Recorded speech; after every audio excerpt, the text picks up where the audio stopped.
Welcome to r/slash Prorevenge, where OP sends a douchebag to jail. Our next Reddit post is from Reddit's fan. Me and my wife just had our second child, and we moved into a duplex in an amazing neighborhood. It even had its own playground. We moved in and greeted the neighbors, a bunch of younger people, but they seemed okay. The first day after moving in, we found out that our neighbors were gone, and they left their 7-year-old on a school day outside of our door with a bag of crackers and a note asking us to watch him while they were out. So immediately, we called Child Protective Services. Our other neighbors, who were friendly, warned us that our upstairs neighbors were trouble. They had constant traffic going in and out and parties every single night. This was 110% the truth. It got to the point that we couldn't sleep at night, and we had multiple altercations to the point that it was full-blown yelling matches. The landlord was useless and would do nothing to get rid of them, so I bided my time. Eventually, one night, they came home in their red Mazda 3 and it was destroyed. I figured they must have done a hit and run, so I called the cops to let them know, thinking at the very least they would get in big trouble. But oh man, I had no idea what I had just unleashed. It turns out this douchebag had a warrant out for his arrest for drug trafficking. He got hauled away in cuffs that night, and during this, we had to call Child Protective Services again because they left their son home alone again. They didn't just leave him alone once or twice. This was every single day. So my wife went digging for names and found the kid's mother on Facebook. After doing some digging, we found out that they had stolen nearly $50,000 in assets, including furniture, TVs, and a huge sound system. One phone call and 2 days later, the sheriff was at their house with a truck emptying their house. He took their beds, couches, TVs, their annoying subwoofer system, their kitchen set, and even the dressers. Shortly after, CPS came and removed the child from the house.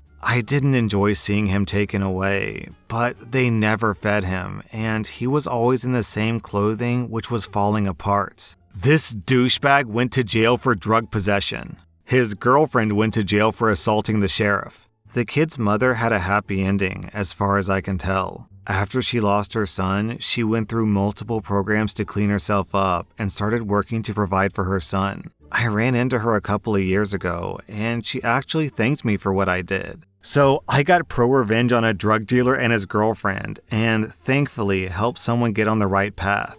Down in the comments, we have this story from Chubby K. I had a terrible neighbor once. They locked their 6-year-old son outside in the middle of winter while he was only in his underwear. I called Indigenous Child Protective Services, who countered that maybe they disciplined their child that way. After a few more calls, CPS finally visited and told my wife there was nothing they could do because they did have milk in the fridge and a loaf of bread. So apparently, the low bar of parenting is a bag of milk and a loaf of bread for this Indigenous CPS organization. One Saturday morning, my wife was making breakfast and I was doing dishes. So imagine my surprise as 3 members of a SWAT team is crouching on my lawn with guns drawn. One of them made eye contact with me and put his fingers to his lips, effectively shushing me. Turns out, the parents had several firearms in the house. Rumor has it, there was also an automatic firearm within reach of the kids. Our next Reddit post is from Vancouver Muslim Dude. Okay, so background. My house is literally connected to my elementary school's perimeter. I occasionally used to go there at the ripe age of 15 to rip around with my RC Nitro cars on weekends. There weren't any cars because the parking gates were closed. I did this for 2 years with no problems. I even had a few patrolling cops come over and try out my cool toys. In return, they would pull out a huge drone from their car and fly it around to show me what drones are like and what speeds they could go. This went well until 2016. I was in the parking lot playing with my cars when suddenly I hear police sirens. Out comes a cop who gives me a huge lecture about how I'm on federal property and I need to immediately get off because I don't have permission. This hotshot acted like I was stealing or something. He even looked through my bag without permission and found a pack of dangerous liquid packs, which turned out to be rubbing alcohol for my hands. Anyways, he issues me a $187 ticket for unlawfully operating a remote-controlled blah blah blah.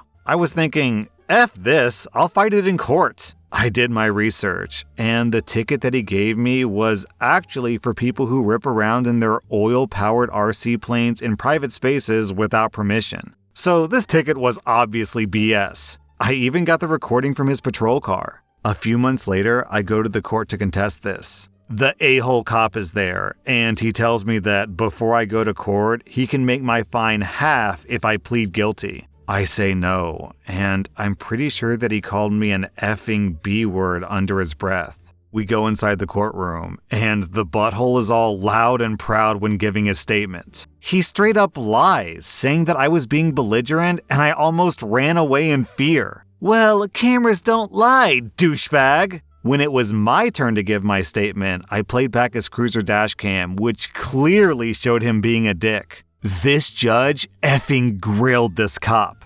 She constantly said that this was an abuse of power, a waste of resources, and recommended the officer to read up on what public and federal restricted property was. The whole ordeal was embarrassing for him, and I kind of felt bad because people were giving him dagger eyes the entire time. Anyways, the ticket was thrown out and I left. I see the cop in the parking lot, and right as I pass by, he says exactly, "Effing brown mother effer, get effed." I was shocked by this, so I went home and filed a complaint at his department. I got no response for 7 days, then 15, so I called them back about it. They said, "Yeah, he's not working at this branch anymore. We can assist you with anything pertaining to this report, sir." "No, that's alright, thanks." And that's it. The a-hole cop either got fired or moved away.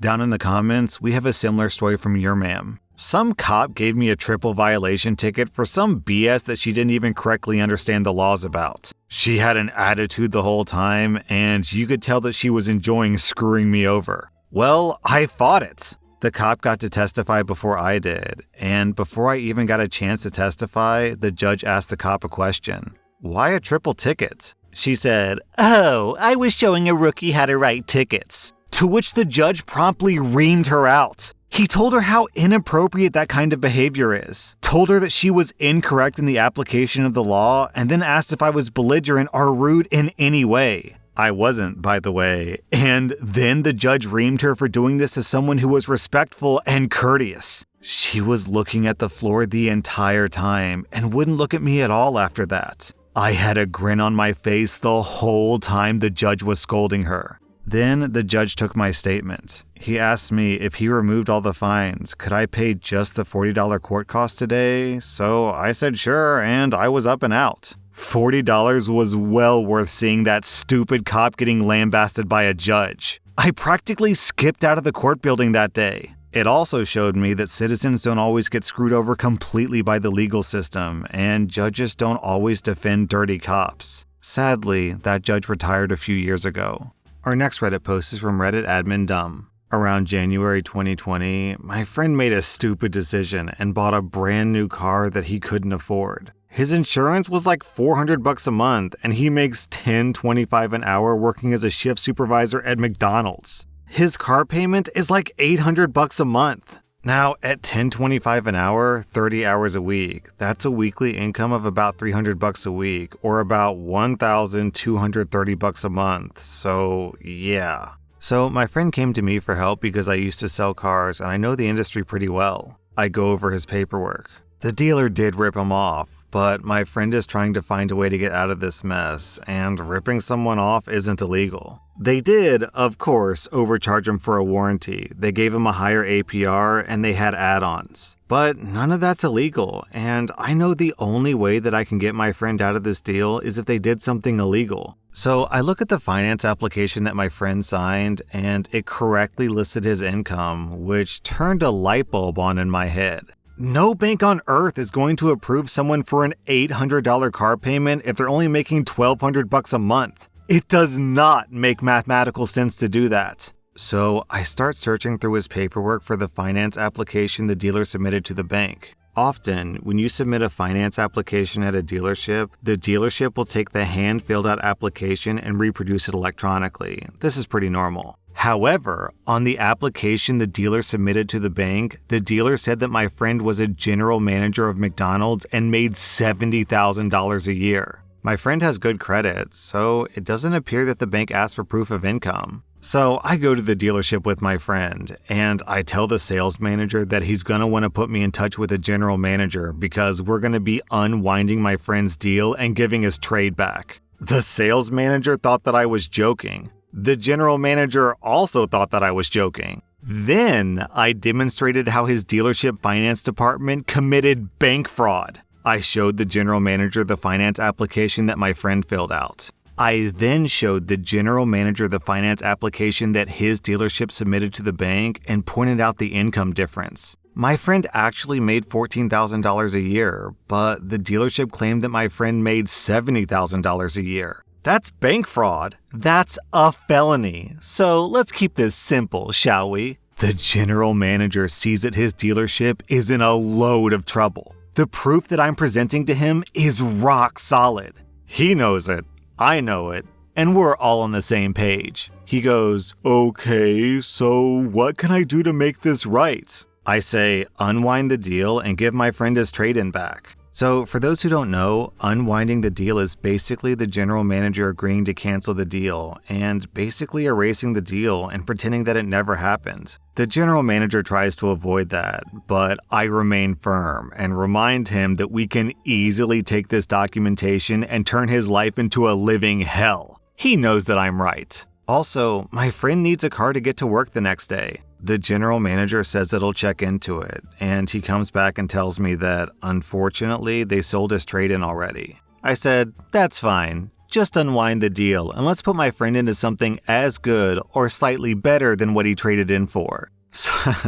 So the general manager goes, "So he'll buy a car similar to his trade-in?" I said, "No, you'll give him a car similar to his trade-in." The general manager goes, "It doesn't work that way."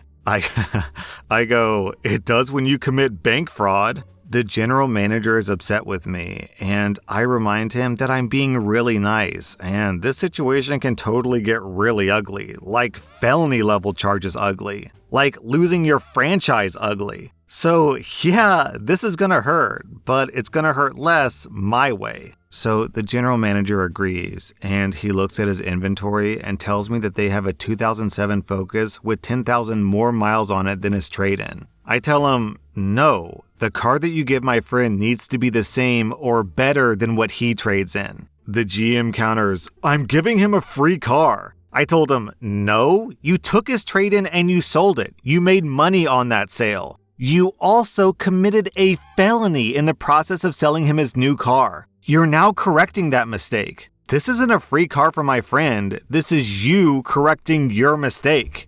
The general manager insists that that's all he's willing to do. I tell him that if he can't do better, then we'll go to a consumer protection attorney and have a conversation with them. My friend didn't want to go that route, but that was our plan B. We start to leave, and the general manager says, "Wait, give me a second." The general manager goes, "I have an '08 Civic. It has 5,000 more miles, but it's a Civic and not a Focus. I unwind the deal on the new car and put your friend in the Civic at no extra cost." We agree. The general manager has the paper drawn up. The old loan on the new car is canceled. They take back my friend's new car, but because it's already been titled, they'll have to sell it as used, which sucks for them. Then they give my friend a better car than the one that he traded in. And for people asking why we didn't get a lawyer involved from the start, we could have done that, but courts take a long time, and this was a faster way to fix the situation.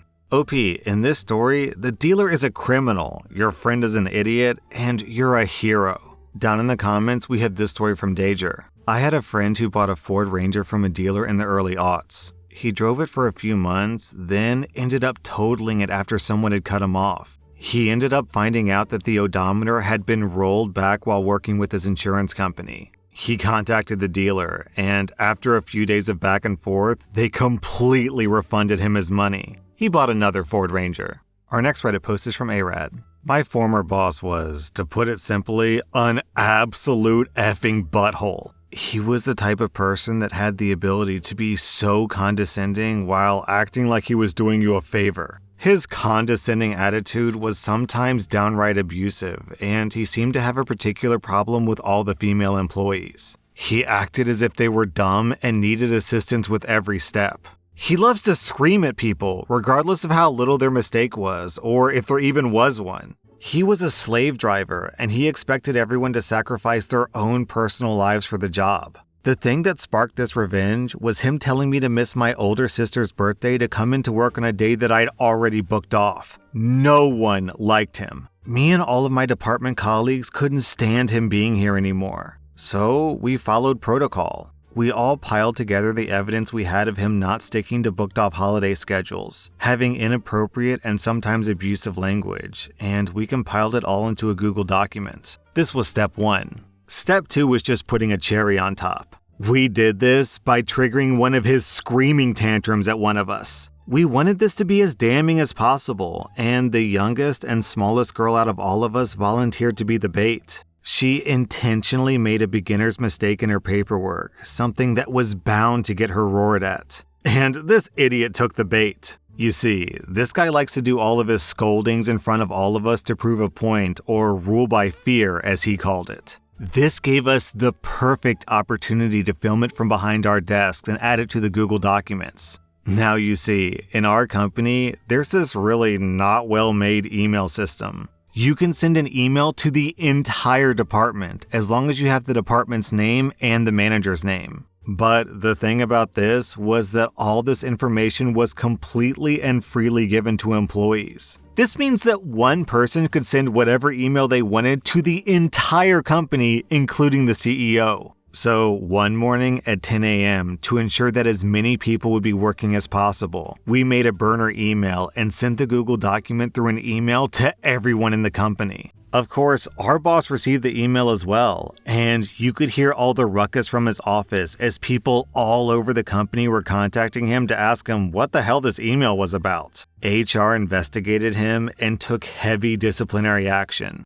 As far as I know, he wasn't directly fired, but instead he resigned. A month after that, we never saw him again, and he was replaced by a new guy who was also a butthole, but less of a butthole. Seeing my old boss's expressions during that whole ordeal helped me sleep at night. And then OP posted an update. Also, I forgot to mention, one of my colleagues recently found his Facebook and found out that he's getting a divorce. We have no idea why, but people are speculating that his divorce is related to that incident. That was r/Prorevenge, and if you like this content, check out my podcast where I publish the exact same episodes. Also, hit that subscribe button because I put out new Reddit videos every single day.